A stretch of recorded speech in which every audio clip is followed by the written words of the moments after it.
All right. We are live. Welcome back to another episode of Persuasion by the Pint. I'm Jonathan Taylor, along with Sean McCool and Jonathan. Today we're flying, just doing this on our own. No guests, no help, just figuring it out as we go. Just winging it. Yes, Just winging it with a flight. We like it. Not really a flight today, is it? We have a sort of. Yeah, it's a listicle, so it's more like a 7-pack, I guess, instead of a 6-pack. Yes, I guess we should knock one of those off. So we're going to be talking about the 7 sounds better. Yeah, the 7 greatest marketing PsyOps of the last 200 years. Beautiful. So we're going to how we've been duped. Yeah, and how ad agencies have totally pulled the wool over our eyes completely. Yeah, and what's crazy is the stuff that we're talking about is not like just a clever campaign like eat more chicken. Like this is like stuff that you take for granted as being true and did not realize that it's based on a marketing slogan. Yeah. It was completely made up. Absolutely. And in most of these cases with zero scientific proof or studies behind them.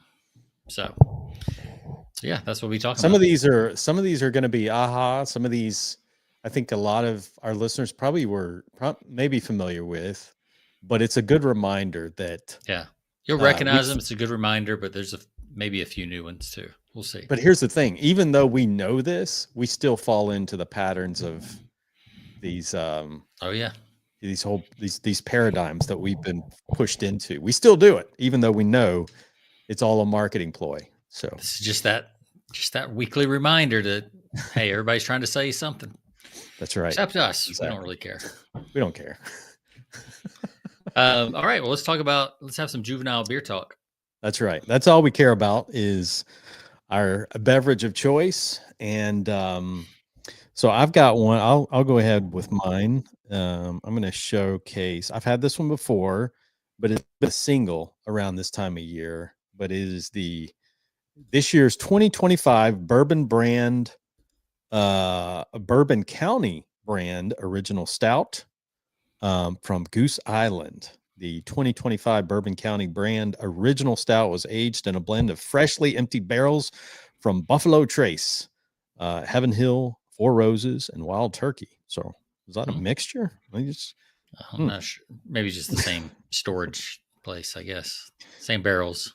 Okay. Yeah, that makes sense. With an average aging time of 14 months, this stout delivers deeply developed flavors of fudge, vanilla, and caramelized sugar, all wrapped in a rich, decadent mouthfeel. So it is every single one of those months adds about 50 cents to the price of the beer. Exactly. Well, yeah, I got this small. Pull this down. I've got the small. So they have the big bottles, the singles, but I got the small 4-pack, which is about $25. Yeah. So it's good. Hey, check it out. We got 7 for 7. Look at that. 7 eyes for 7 greatest marketing PsyOps. We are busting through some plateaus today. All right. So I've got something very similar, same line of thinking today on the show. So I've got Founders. Mm-hmm. And their Backwoods Bastard, which is a barrel-aged stout as well. That is beautiful. Yes. So expect lovely warm smells of oaky bourbon barrels, sweet caramel and roasted malts, a bit of earthy spice, and a scintilla of dark fruit. It's a kickback sipper made to excite the palate. 11%. It doesn't say how long it was aged, but long enough to. I think that's my favorite Founders. Is it? Yeah, I think that is. We'll see.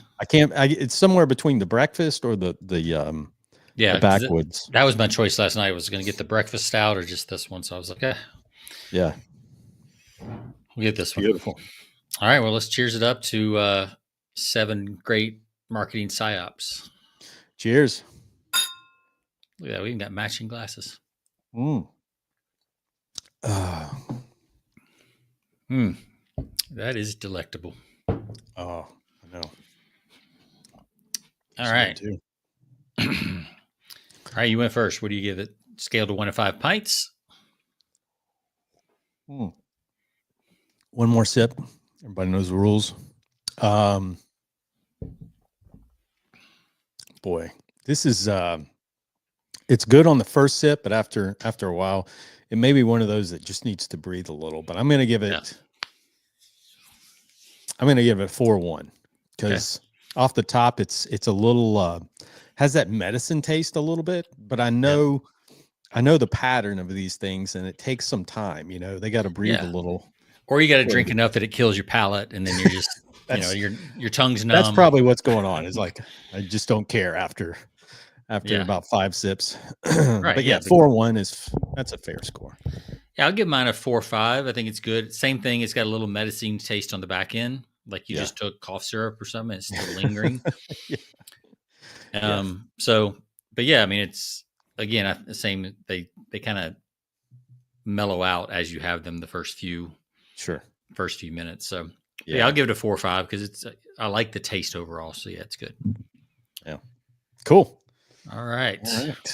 Good stuff. Hey, I got to mention real quick before we jump in, cool little piece of equipment that I picked up this past week. Okay. So, on podcasting, I use this big soundboard that Rodecaster Pro that's about this big. Yeah. It's really bulky. So it's crazy how podcasting has got, because the technology just gets better and better. So this past week, I picked up one of these. This is called a Zoom PodTrack Pod 4 Next. It's like a little handheld. It's got 4 mic adapters, and this thing basically carries all the power of something that I had that's about yay big, sitting right next to me. So it's pretty amazing. So I can just throw this on a bag, which is great for me when I go do like trade shows and things like that. If you do like podcasting on the go or something, you just throw it in a bag and you can do interviews anywhere. So that's cool. Pretty amazing. Yeah. Somebody had the nerve to ask us. We have said that we like Guinness on the show before. Somebody had if we were drinking Guinness or Murphy's. Neither. We've had Guinness. I'm having a Founders barrel-aged stout, and Jonathan, you're having a Goose County. Goose Wetter. Goose something. Yeah. Goose down beer, I guess. Yeah. I don't know. All right, well, let's jump in. I got my notes over here on this screen so we can stay on track and get Jonathan to his date with the golf course. Yes. Try to get in a few rounds before it gets dark at 4:30. That's right. Yep. All right, so we're talking today about marketing PsyOps. These are things that, for the average person, if you were asked them on the street, they're probably going to say these are just facts, not necessarily. They don't know where they came from; they just believe them, right? Yeah. So the first one, do you do any like tracking of your steps or anything like that? I do. I wear a Garmin every day, and I am always looking at steps on there. Yeah. So how many? It's like a competition thing. Yeah. I'm like, how many steps did I get in today? Yeah, man, we got some crazy comments today. We must have had a spam leak or something coming in our comments. Make sure you don't press. Whoa. Throw the wrong things on there. We don't talk news. We don't talk current events on here. Well, sometimes we do. Yeah. If it's marketing related. Yeah. So how many steps do you try to get a day? Yeah. So I'm always trying to get above 10,000 because that's I've been hardwired. That's the magic number, right? That's it. That's the magic number. Well, funny thing is the number 10,000 steps is just completely made up. And this goes back to like the 1960s in Japan. There was a marketing company. Some of you may have heard this. Great way to like completely, just the 10,000 steps. It was just completely made up. So what they did is they wanted to call the pedometer that they were making. Again, this was like 65. So what they did is they looked at their characters, and one of the characters, the character for 10,000, because they were just making up steps. Do we do 1,000, 5,000, 7,000? Right. Well, when they looked at the character for 10,000, it looks like a man walking.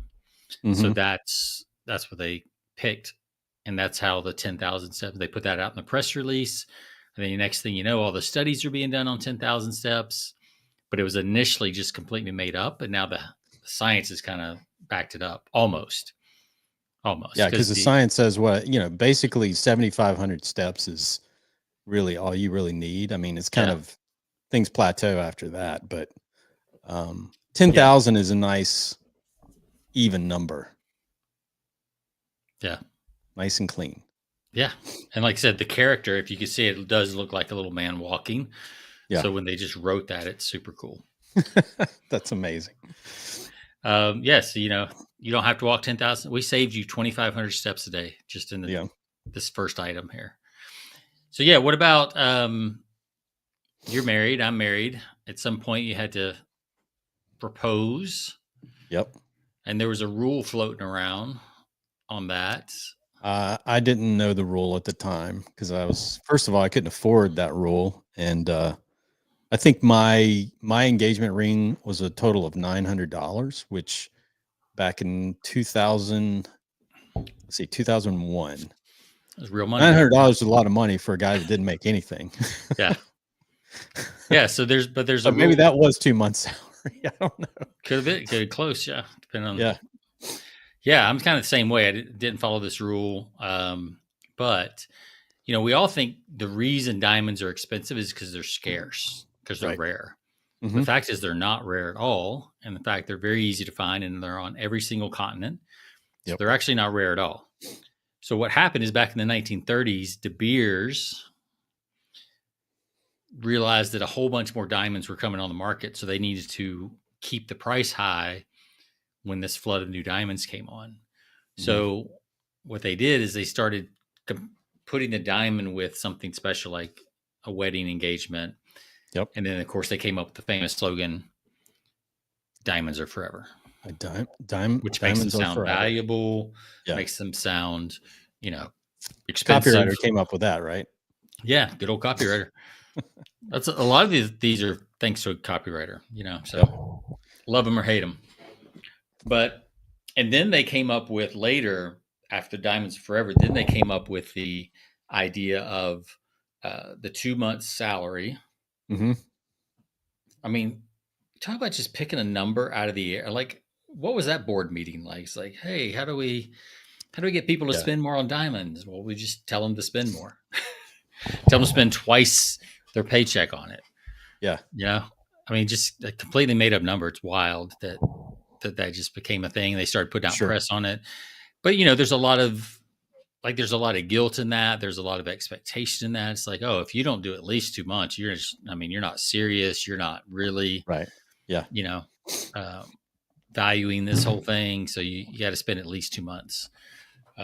So that was a brilliant two-pronged thing. One, just that diamonds were rare. And then two, that there's, because they jacked the price up, but then even more than people would. I mean, if you think about it, when diamond rings kind of came around and they started doing this, or right before they started doing it, you'd be like, I can't imagine anyone on earth would be like, yeah, let me spend 2 months salary.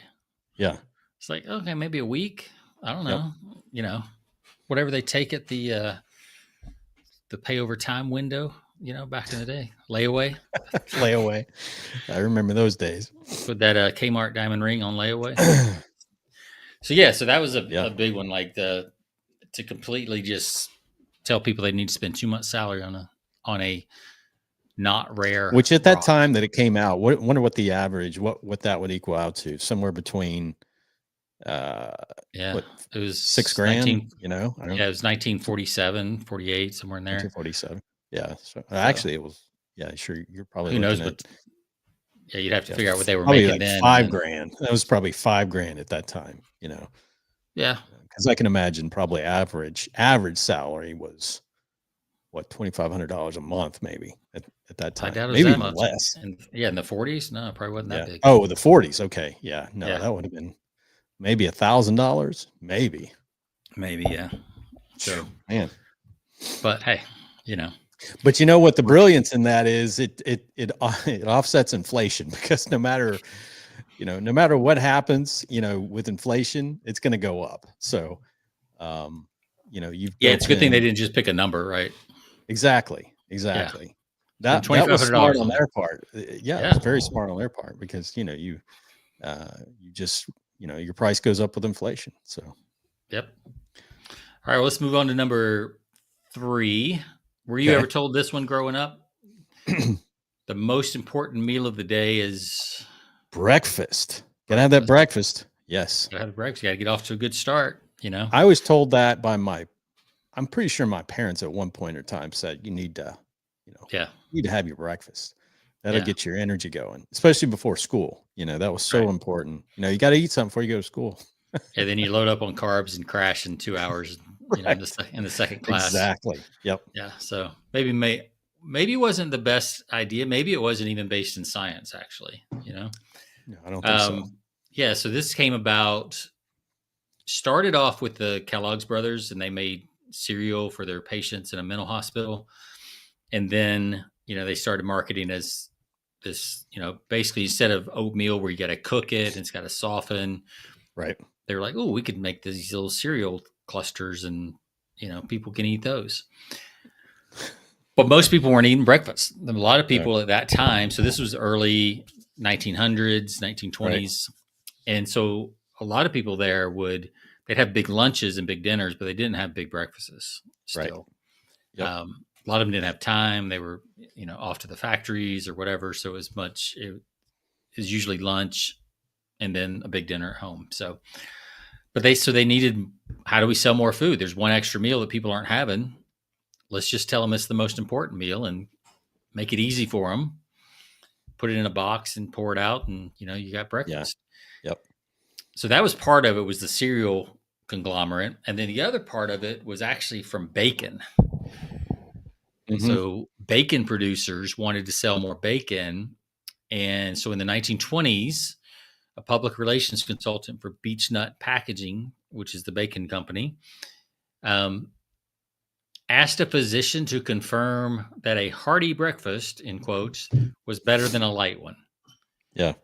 And then what this firm did is they were like, okay, he said, yes, we'll call that a study.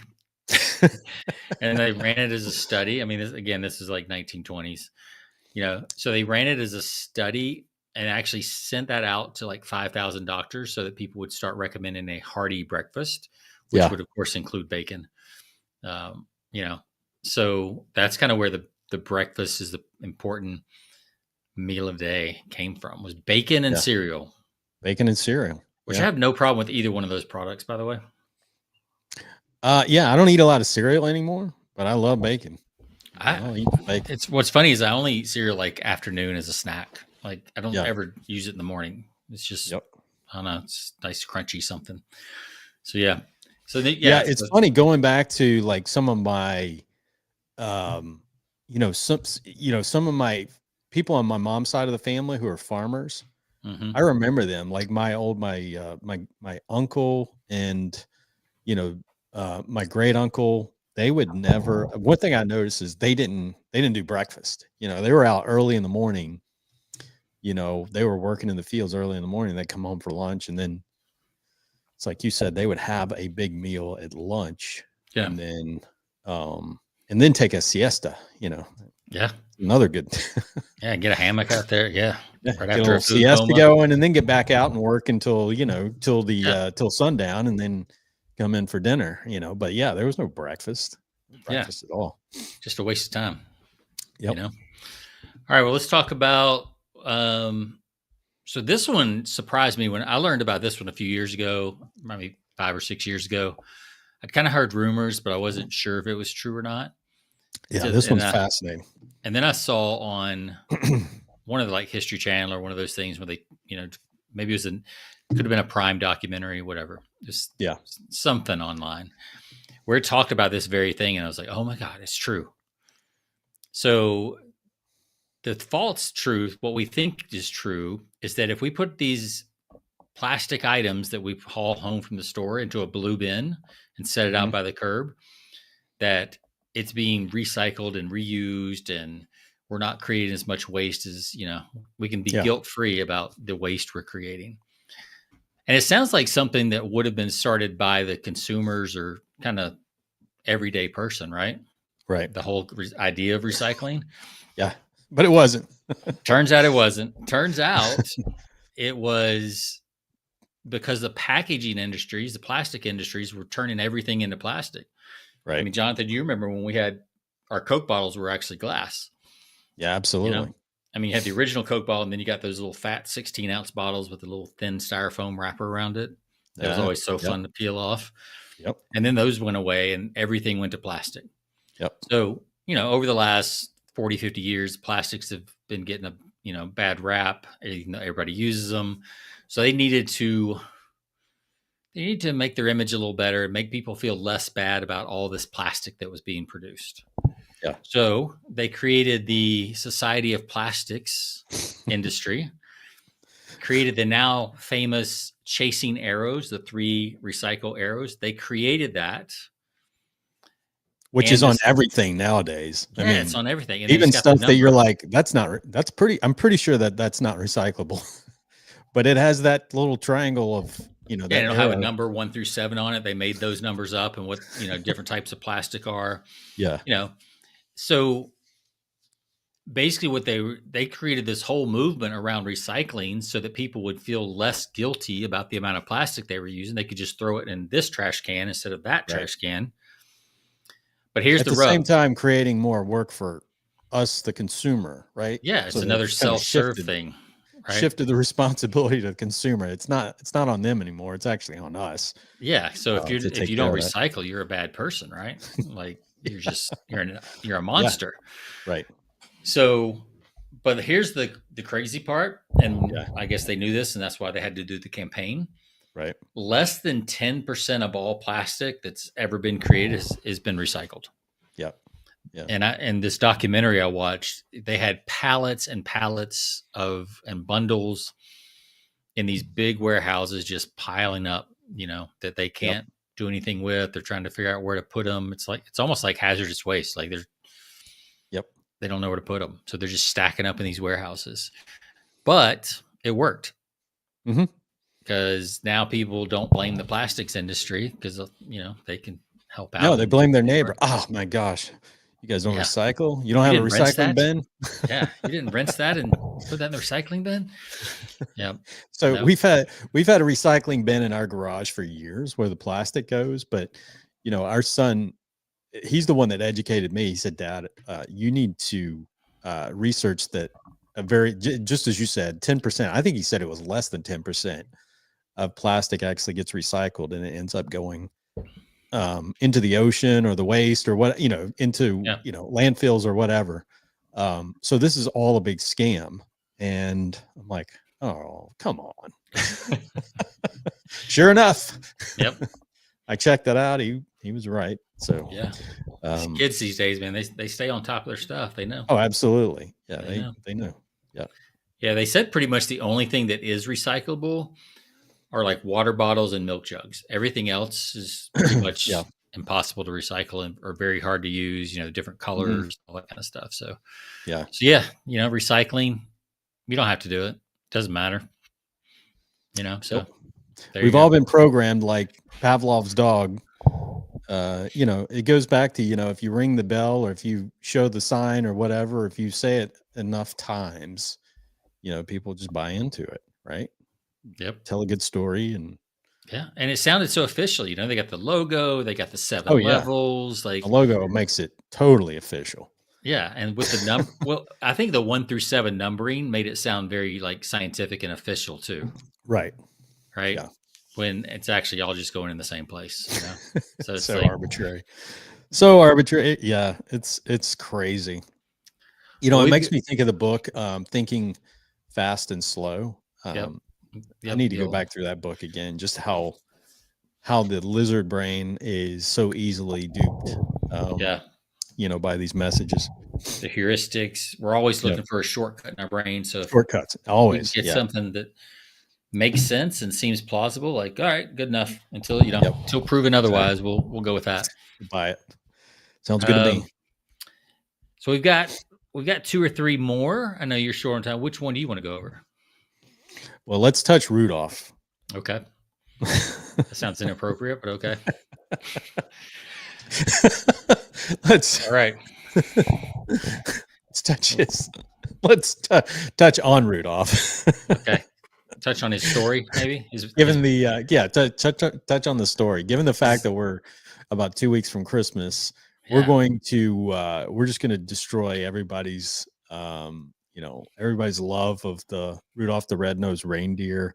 Yeah, I mean, it seems We like should something that's been while around we're forever. there, we could just kill Santa while we're at it, and Yeah. Santa Claus and the whole thing. Yeah, let's knock them all out. So flush them down the toilet. So Rudolph the Red-Nosed Reindeer, I mean, you got the old song, but there was a life before the 1940s where I don't know how, but people survived without Rudolph.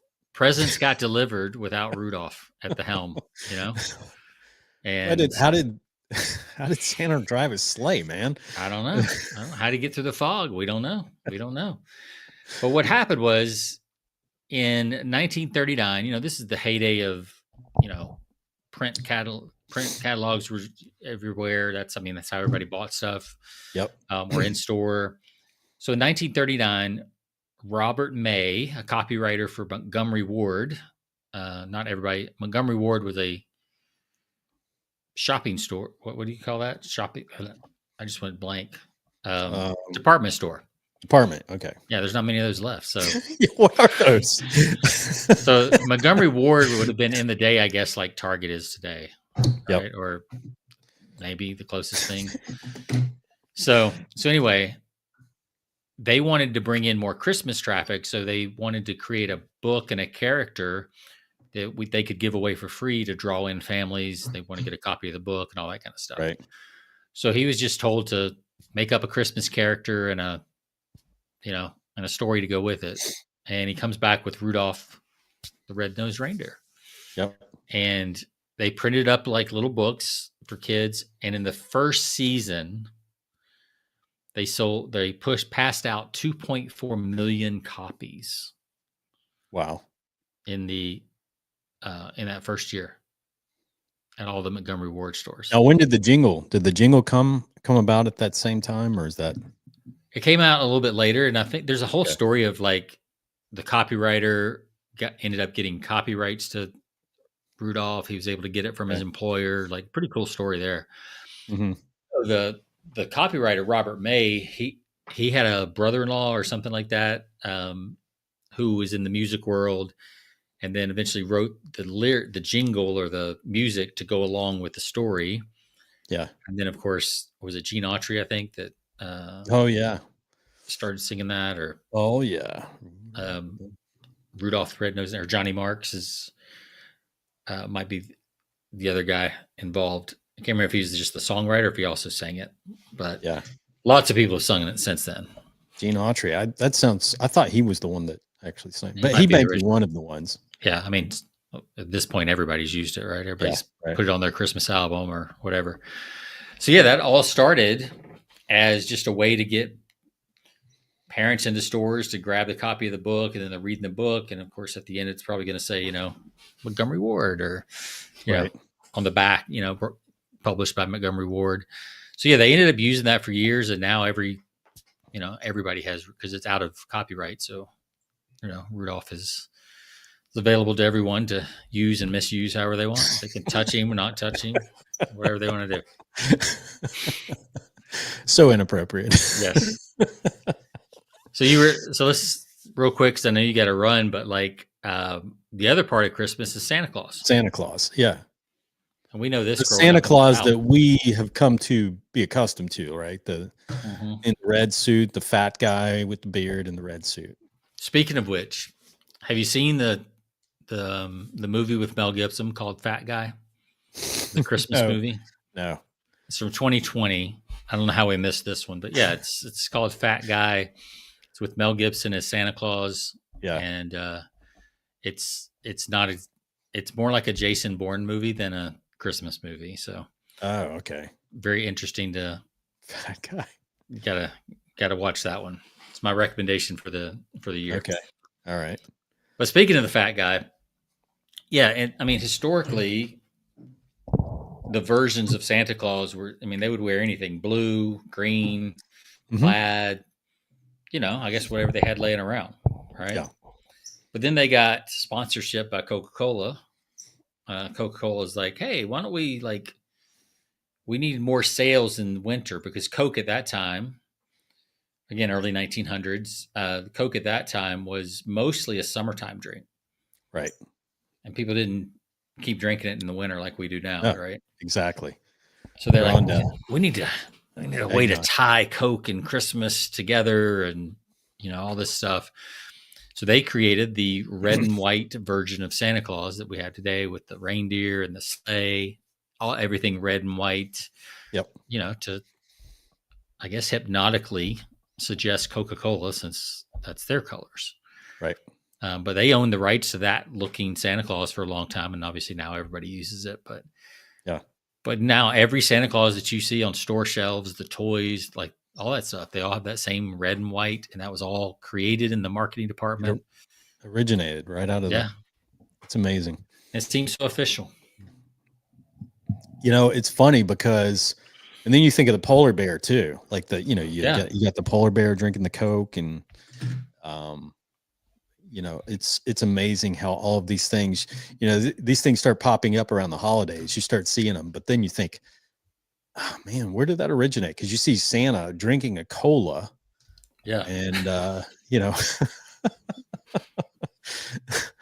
and it's just it's so funny. And then when you read the history of it, because Saint Nick was nothing like, if you read the origins of Saint Nicholas, it was nothing like what we have today, or what the picture that we have today and all the marketing.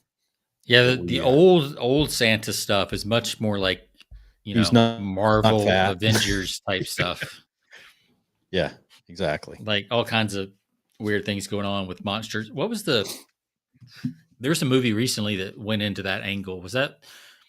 Oh, that was the one with The Rock in it, Red One. Oh yeah. It kind of went into some of that. I didn't watch that, but yeah. I saw the previews for that.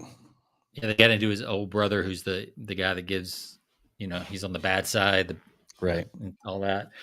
No, that was good because they introduced a lot of the Norwegian, monsters that come out of that same part of Christmas. So, but yeah, there's all kinds of cool stuff about Christmas, like where Christmas trees come from. But that's not marketing. I mean, it's marketing of different religions and things like that. But yeah. But of course, everything's been touched by marketing, right? Because then you gotta light your tree. You gotta, take all these different traditions from all these different cultures. Some use candles, some use ribbon. Oh, let's just put them all on the tree. That way we can sell more stuff. Yep, exactly. So it's all kind of tied together.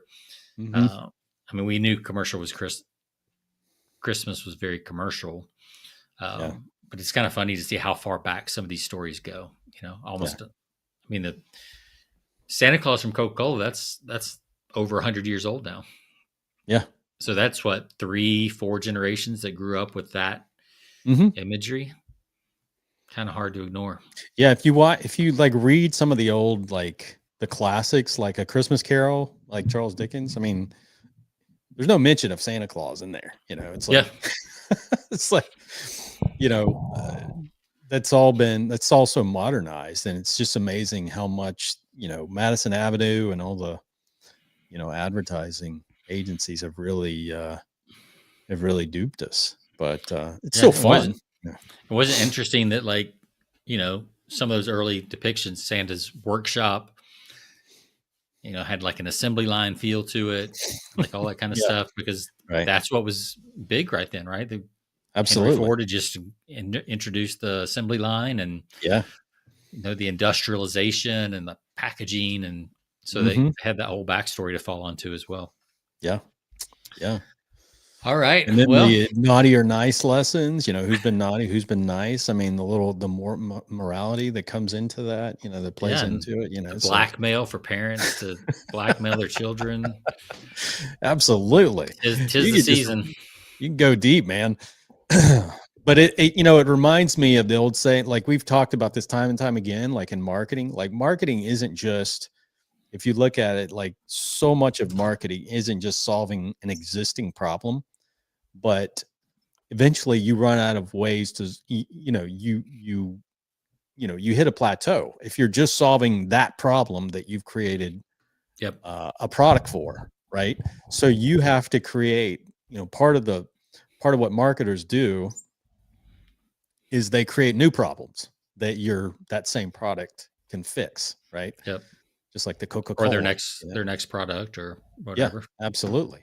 Yep. So you're creating, we go back to Listerine, like the story of Listerine that we've talked about in the past, how creating a whole, industry of people Halitosis. with halitosis, right? I mean, it's like something that was just completely made up. Yeah. Um, yeah, so it's Still working 100 years later. It's 100 crazy. years later, still I mean, going.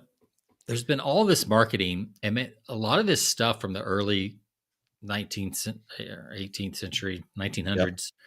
It's amazing how long those ideas stuck around, but I guess there wasn't as much competition for ideas back then. Mm-hmm. So you had entire generations that were completely convinced that this was true. Yeah. And they didn't have any reason to not think it wasn't true. Right. But then they carry that and they're like, if your parents use Crest, you probably ended up using Crest. That, Yep. it's in there for a long time. So Yeah. I wonder what stuff that we know is marketing today that maybe in like a generation or two, it'll just be part of like just common culture. I mean, there's probably, I'm sure that there'll be a lot. yeah, I mean, it's kind of weird. Like we're living, like there's people who got Rudolph and they realized that Montgomery Ward wrote the book and mm-hmm. that it was a children's book and somebody just made it up.